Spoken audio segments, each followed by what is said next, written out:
Bismillahirrahmanirrahim. Sekarang kita masuk ke yang nawaqid al-wudu. Itu apa? Pembatal-pembatal wudu. Ya, pembatal-pembatal wudu. Apa saja? Qala al-muallifu hafizahullah ta'ala yaquduhu al-khariju min sabili kan najisil kathiri lal qalili wa massu farjin duburin aw qubuli biyadihi wa aklu lahmil ibili wa ghuslu maitin wa zawalul aqli kan naumi was su'lu dawa'ul jahli. Jadi kita akan membahas 3 bait ini ya terkait tawaqidul wudu, yaitu pembatal-pembatal wudu. Yang pertama adalah yang quduhul khariju min sabili. Yang kuduhu maksudnya adalah yang membatalkan, yang kudu itu membatalkan hu al wudu, yang membatalkan wudu itu apa? Al khariju min sabili, sesuatu yang keluar dari kubul, ya sabil di sini sabilain maksudnya kubul dan juga dubur. Misalnya kencing ya atau BAB atau kentut. Nah, kalau dan juga menurut Syekh Amir Bahjat, yaitu ketika mensyarah bait ini adalah batu dikatakan dia pembatal daripada wudhu. Ya al-kharij sesuatu yang keluar min sabili dari kubul dan juga dubur. Baik itu sesuatu yang biasa yaitu kencing, BAB dan juga kentut ataupun sesuatu yang nggak biasa seperti apa? Batu. Nah, di sini ada khilaf juga begitu ya. Tapi kita tidak sebutkan. Kemudian yang kedua adalah kan najisil kathiri lal qalili. Ini pembahasan beda ya. Ini bukan sabili kan najis bukan. Tapi ini adalah an najis. Yang kedua adalah dia sesuatu yang an najisi ya, sesuatu yang najis dan sesuatu yang najis ini al kathiri banyak. Lal qalili tidak sesuatu yang najis tapi sedikit. Nah, sesuatu yang ini maksudnya an-najisil katsir al-qalili adalah sesuatu yang najis yang keluarnya banyak bukan sedikit, dan sesuatu ini yang dimaksud adalah bukan dari kubul dan dubur gitu ya. Seperti apa misalnya? Yang sesuatu yang keluar dari selain kubul dan dubur ya, misalnya keringat misalnya. Keringat itu sesuatu yang keluar dari selain kubur dan juga dubur, tapi dia bukan kategori najis, dia tidak najis walaupun banyak gitu ya. Kemudian air mata. Air mata ini keluar dari selain dubur dan juga kubul. Walaupun banyak dia tidak membatalkan wudhu. Tapi yang dimaksud di sini adalah apa? Yaitu adalah darah dan juga muntahan.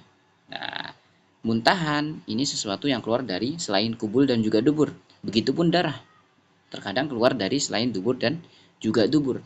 Nah, ini walaupun nanti khilaf ya antara darah dan juga muntahan sendiri pun terjadi khilaf. Tapi dalam nazam ini ketika penulis nazam ini mensyarah, maka darah dan juga qai atau muntahan itu dikategorikan kepada benda yang najis. Nah, ketika darah keluar dan juga muntahan keluar itu tidak membatalkan wudhu kalau misalnya dia kadarnya sedikit. Tapi kalau misalnya kadarnya banyak, darah banyak keluar ngucur, maka itu membatalkan wudhu. Ya, banyaknya sesuatu itu secara uruf. Jadi kalau misalnya darahnya kapan sih darah dan juga muntahan itu dikatakan banyak? Ya secara adat kita, ya kebiasaan kita kalau misalnya muntah sekian sekian, itu dikategorikan banyak, maka itu dikatakan darah yang banyak, yaitu berarti dia masuk ke kategori pembatal wudhu, gitu ya. Kan najisil katsiril qalili, sesuatu yang najis dan itu dia keluarnya banyak. Dan sesuatu yang najis itu yang dimaksud oleh nazim atau penulis adalah darah dan juga muntahan yang banyak, gitu ya. Kemudian yang ketiga yaitu wa massu farjin duburin au qubuli biyadihi wa aklu lahmil ibili. Yang ketiga dan yang keempat. Yang ketiga adalah menyentuh menyentuh farjin, yaitu farj. Dan farj ini nazim memasukkannya adalah dubur ataupun kubul. Jadi kubur dan dubur dikatakan farj ya. Nazim mengkategorikan bahwasanya farj itu adalah dubur dan juga kubul masuk ke farj ini ya. Ini dan juga ini. Nah, ketika seorang wudhu kemudian dia menyentuh ya menyentuh farjin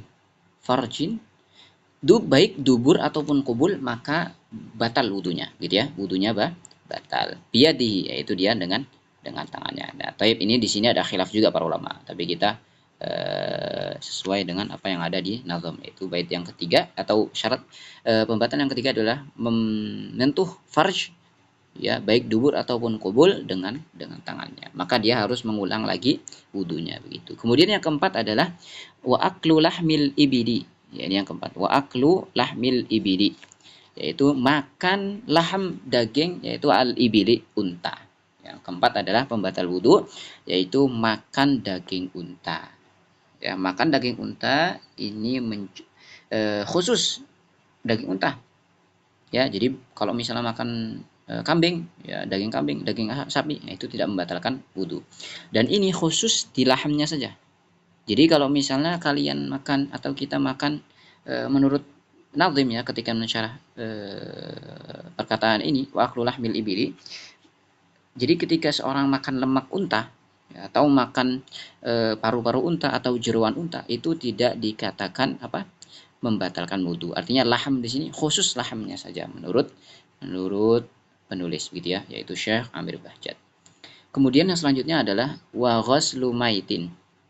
Ya, wa ghaslu maitin ini juga khilaf di antara para ulama ya. Ada yang mengatakan ghaslu maitin apa? Memandikan mayit. Itu ya, memandikan apa? Mayit. Jadi kita boleh bilang mayitin atau mayit, sama-sama maknanya. Mayit misalnya yukhrijul hayya minal mayyit, sama dengan mayit. Misalnya awamang kana maitan fa ahyaina. Sama ya antara mayit. Nah, ketika seorang mandikan mayit, ya, maka dia wajib, dan dia udah wudhu nih, maka wajib baginya untuk mengulang wudhunya, karena memandikan mayit atau orang yang meninggal itu menjadikan membatalkan wudhu. Dan ini ya, ini karena pernah terjadi atau terjadi di antara para sahabat. Jadi para sahabat itu sebagian mereka ada yang wudhu lagi ketika mereka selesai memandikan mayit gitu ya. Ini khilaf gitu ya, khilaf antara para ulama. Silakan nanti kita mudah-mudahan kalau misalnya kita ada waktu dan kita bertambah ilmu dari diri saya sendiri misalnya, insya Allah kita akan jelaskan lagi gitu ya. Khilaf para ulama di antara apakah memandikan mayit itu membatalkan wudhu. Kemudian yang selanjutnya adalah yang keenam, wazawalul akli, dan hilangnya akal, yaitu ya kan naumi, seperti tidur yang nyenyak sekali, tidurnya terlentang misalnya, kemudian dia nyenyak sekali ya, dan juga termasuk zawal akli, yaitu hilang akal ya, hilang akal, termasuknya gila juga, gila gitu ya, gila terus pingsan juga itu pembatal wudhu. Nah, naum di sini, tidur di sini kalau misalnya dia tidurnya duduk misalnya, dan tidurnya nggak pulas banget lah, tidur biasa cuman sekelepan gitu ya, kalau bahasa Jawanya sekelepan dong, maka dia tidak membatalkan wudhu ya, atau dia tidurnya duduk, seperti kisah para sahabat, mereka menunggu Nabi, kemudian mereka tidur, dalam kondisi tidur ya, tidurnya nyenyak tapi dia duduk. Tapi mereka duduk, maka mereka langsung sholat isya pada saat itu, maka tetap tidak membatalkan wudhu kalau dia tidurnya duduk walaupun nyenyak gitu ya. Artinya di sini naum di sini adalah tidurnya yang nyenyak sekali, kemudian terlentang gitu ya, gak sadar gitu ya.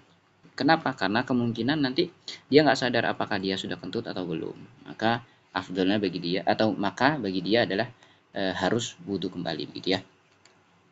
Kemudian ini ada faedah dari nazim ya, pesan untuk kita, wasu'lu dawaul jahli. Ini bukan masuk ke pembatal wudhu ya, tapi ini wasu'lu dawaul jahli, yaitu apa?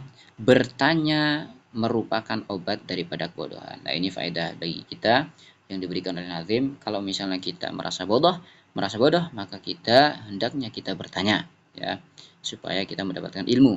Sebagai Imam Ali kan, ilmu itu didapat dengan bertanya dan juga dengan hati yang berakal, hati yang bersih. Kemudian kita saling bertanya, dan tanya kepada siapa? Kepada ahlul ilmi. Maka kita akan mendapatkan ilmu. Wallahu alam bisawab.